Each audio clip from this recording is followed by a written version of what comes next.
Atau 88 dan kurang 30 ada bahkan ada orang 75 saja. Berarti lah lebih ratusan nak. Lah ratusan. Contoh lalu esi dia murid tua dan dah. Murid tua esi dia dah. Dari kenal betul dah.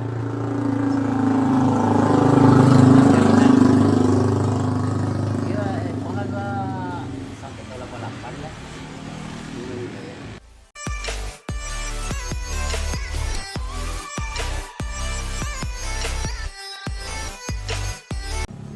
Macam-macam, ada paduan, ada sadang-sadang aja, ada pandai, ada sampai tak pandai ngaji, tahu tak pandai ngaji.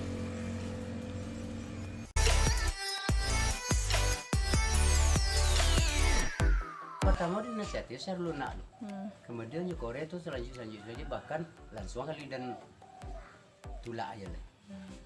Lah banyak orang udah dan tulak, kalau biar orang-orang kampung sendiri.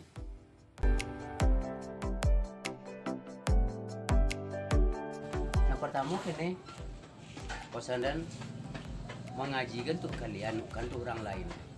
Jangan mengajak karir, cuma ikhlas kok belajar ngaji.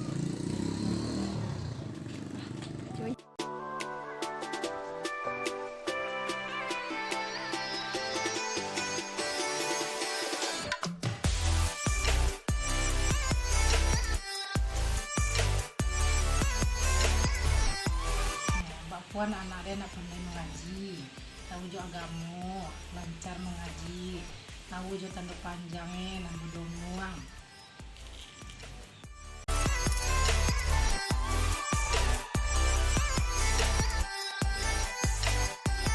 Bos awak mau ajarnya lun,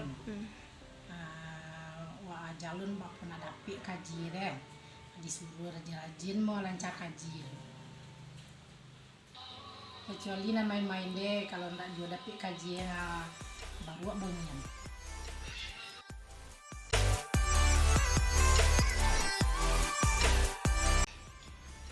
Kesannya anak-anak deh pandai mengaji ndak. Boleh suinyo dapet rumah jajan karena anak mengaji. Itu nyo pandai sembahyang.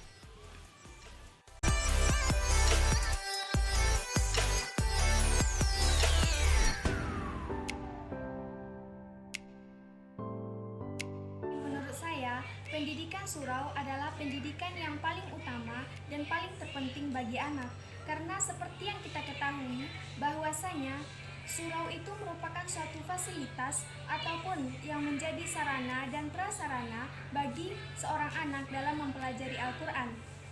Al-Quran itu merupakan kitab suci umat Islam yang harus dipelajari, dipahami, dan juga diamalkan dalam kehidupan sehari-hari, dan membacanya pun bernilai ibadah. Jadi seorang anak dapat mempelajari ilmu Al-Quran melalui surau, dan surau ini merupakan hal yang terpenting bagi anak dalam mempelajarinya.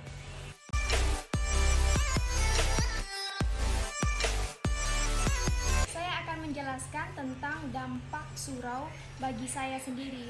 Yang pertama, dampaknya itu adalah kita bisa membaca Al-Quran. Kita bisa membacanya yaitu dengan tajwid yang tidak salah. Misalkan dalam qalqalah mengenai idgham biguna, idgham bilaguna dan sebagainya kita tahu.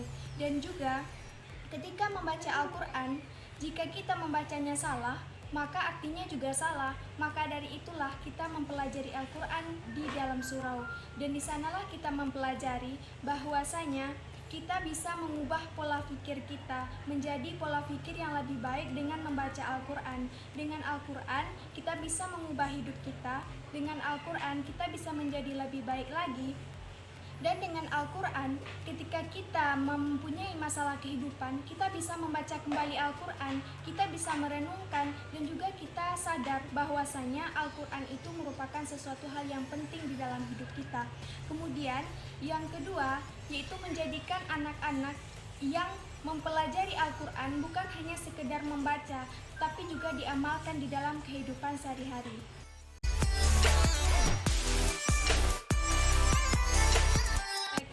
Pendapat saya mengenai guru ngaji saya yang terdahulu, beliau merupakan sosok yang sangat berpengaruh besar terhadap bagaimana saya belajar dalam membaca Al-Quran. Karena beliau mengajari saya dengan tidak letih, tidak henti-hentinya beliau mengingatkan saya. Dan juga beliau itu adalah sosok yang juga sabar dalam mengajari. Namun jika kami salah atau jika kami bermain-main atau melakukan sesuatu hal yang tidak sesuai dengan konteks atau aturan, maka beliau akan marah, dan semua guru pasti akan seperti itu. Guru akan marah ataupun menegur, tetapi peneguran tersebut bukan karena dia benar-benar marah, tetapi beliau menegur dengan didikan kasih sayang, dan juga memberikan nasihat-nasihat yang membuat kami kembali dalam membaca Al-Quran dengan benar. Dan marahnya beliau itu membuat kami termotivasi agar kami bisa lebih membaca Al-Quran yang menjadi lebih baik lagi.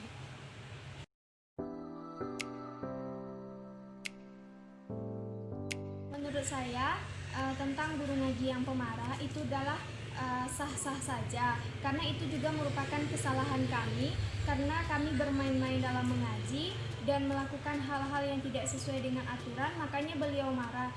Beliau marah bukan tanpa sebab, tapi kesalahan kami, dan itu juga membuat kami termotivasi dalam belajar membaca Al-Quran.